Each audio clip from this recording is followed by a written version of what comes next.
Assalamualaikum warahmatullahi wabarakatuh. Sampai paham bagaimana kalau sedekah subuh diberikan kepada anak yang membutuhkan. Oke, teman-teman, sebelum aku jelaskan boleh atau nggak bolehnya, aku jelaskan dulu sedekah subuh ya. Sedekah subuh itu adalah sedekah yang kita kumpulkan di waktu subuh. Misalnya nih kita kumpulkan ya 2000, 2000, 2000, 2000 gitu ya. Lalu kemudian setelah itu kita berikan kepada orang yang menerimanya. Nah, kalau sedekah itu beda dengan zakat. Sedekah itu boleh ke siapa aja. Boleh ke traktir makan kawan juga sedekah, kasih ke anak juga sedekah, kasih ke orang tua juga sedekah. Tapi uang sedekah itu berarti bebas aja. Hanya saja lebih baik disebar. Kenapa? Semakin banyak orang yang mendapatkan senyuman akibat ulah dan perbuatan kita, maka insya Allah semakin banyak orang yang senyum, yang senang karena perbuatan kita, maka insya Allah akan semakin berkah hidup kita. Jadi hukumnya adalah boleh. Jadi teman-teman kalau mau sedekah nggak usah ragu-ragu, kasih aja ke siapapun yang teman-teman kepengen, seperti traktir makan kawan, kemudian ngasih orang fakir, ngasih orang miskin, itu bebas aja. Dia beda dengan zakat yang syarat dan ketentuannya berlaku ya. Nanti boleh dibagi setelah sebulan, setelah seminggu, itu boleh. Semoga bermanfaat. Kalau di sini sampai paham. Assalamualaikum warahmatullahi wabarakatuh.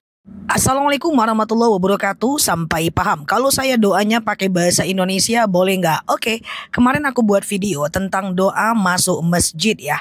Jadi kemarin aku sampaikan kalau teman-teman masuk masjid itu baca doa.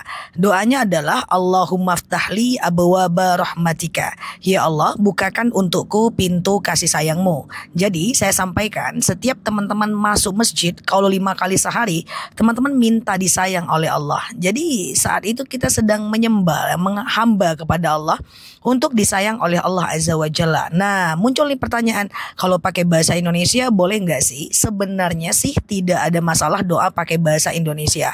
Cuma kalau bahasa Arabnya cuman pendek-pendek doang kayak gini nih, teman-teman hafalah doa-doa pendek itu. Misalnya nih, Allahumma ftahli, dihafal itu tiap hari. Allahumma ftahli, Allahumma ftahli, Allahumma ftahli gitu kan. Abwaba, abwaba, abwaba, abwaba. Nanti disambung lagi tuh Allahumma ftahli abwaba, itu terus yang dibaca sampai hafal. Udah hafal banget baru rahmatika, rahmatika, rahmatika. Nggak usah ngafal 1 jam, 2 hari pun nggak apa-apa. Yang penting ada perkembangan. Nah, ini yang saya sampaikan. Kita nggak perlu lebih baik dibanding orang lain. Yang penting kita lebih baik dibanding diri kita di masa lalu ya. Semoga bermanfaat. Oke, di sini like, share video saya ini, follow kanal saya ini, dan sampai paham. Assalamualaikum warahmatullahi wabarakatuh. Assalamualaikum warahmatullahi wabarakatuh. Sampai paham. Cara membentuk keistiqomahan. Yang pertama, mulai dari hal yang kecil. Jadi kalau teman-teman pengen konsisten, itu kecil aja dulu. Misalnya nih, sholat tahajud 2 rakaat aja dulu. Nah, setelah teman-teman 2 rakaat, 2 rakaat, 2 rakaat tiap hari tanpa putus, kalau kita pada akhirnya udah risau meninggalkan, maka baru kita tambah jadi 4 rakaat. Supaya apa? Supaya kita konsisten. Allah itu lebih suka amalan yang sedikit tapi terus daripada banyak tapi putus. Misalnya nih, mau sedekah subuh 2000 aja dulu. Sampai kita risau meninggalkan, baru kita naikkan angkanya ke 4000. Tujuannya apa? Biar kita konsisten. Ingat, hal besar dimulai dari hal yang kecil. Misalnya teman-teman pemula untuk sholat tahajud. Ya deket-deket azan subuh dulu juga nggak apa-apa, 2 rakaat. Nanti setelah teman-teman risau meninggalkan, baru dinaikkan jamnya atau ditambah rakaatnya. Syaratnya risau dulu kalau meninggalkan. Konsisten itu dibentuk dari hal yang kecil. Ya, untuk push up yang ulung pun memulai push upnya dari 1 kali setiap hari. So, pertama mulai dari hal kecil. 2, jangan berhenti sampai risau meninggalkan. 3, tambah hal yang besar. Jangan berhenti sampai risau meninggalkan. Pelan-pelan aja. Itulah istiqomah. Istiqomah itu ciri-cirinya adalah risau hati kalau kita tinggalkan. Semoga bisa ya. Pelan-pelan aja. Kita juga nggak berlomba dengan siapapun. Kita hanya berlomba dengan diri kita di masa lalu. Semoga bermanfaat. Oke, di sini. Assalamualaikum warahmatullahi wabarakatuh. Assalamualaikum warahmatullahi wabarakatuh. Sampai paham. Ustazah, kalau sedekah subuh itu nggak tetap gimana? Kadang 2000, kadang 5000. Boleh nggak? Oke. Teman-teman, sekali lagi aku jelaskan dulu ya. Nanti baru aku jawab di akhir. Jangan skip video ini karena ini penting. Sedekah subuh itu adalah sedekah yang kita kumpulkan Atau kita serahkan di waktu subuh. Caranya dikumpulkan dulu nih di rumah nih dalam celengan nih. 2000, 2000, 2000, 2000, 2000 sekali seminggu atau sekali sebulan kita serahkan nih kepada orang-orang yang mau kita kasih sedekah. Nah ini muncul pertanyaan, boleh nggak sih hari ini 2000, besok 5000, besoknya 10.000? Sebenarnya tidak ada larangan. Cuman kenapa untuk pemula aku menyarankan untuk permanen aja dulu angkanya. Supaya tidak terjadi kayak gini, kemungkinannya ada dan bisa jadi enggak.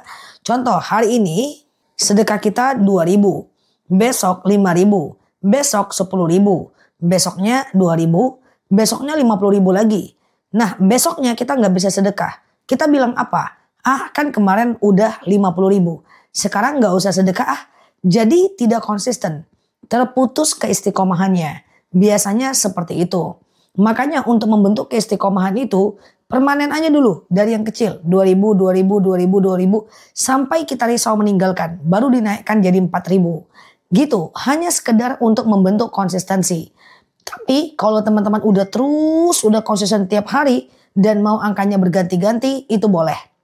Ah saya belum konsisten Ustaz aja. Saya tetap pengen ganti-ganti nggak apa-apa juga. Yang penting usahakan tiap hari ya. Semoga bermanfaat. Oke di sini like, share video saya ini.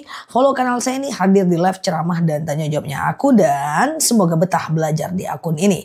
Assalamualaikum warahmatullahi wabarakatuh. Assalamualaikum warahmatullahi wabarakatuh. Sampai paham. Kematian itu nggak bisa ditunda. Idza jaa ajaluhum ya la yastakhiruna sa'atan wa la yastaqdimun. Jika datang ajal itu tidak akan bisa dimundurkan dan dimajukan. Nah pertanyaannya adalah mati itu datangnya dari Allah. Tapi mau mati dalam keadaan apa kita bisa mengusahakannya.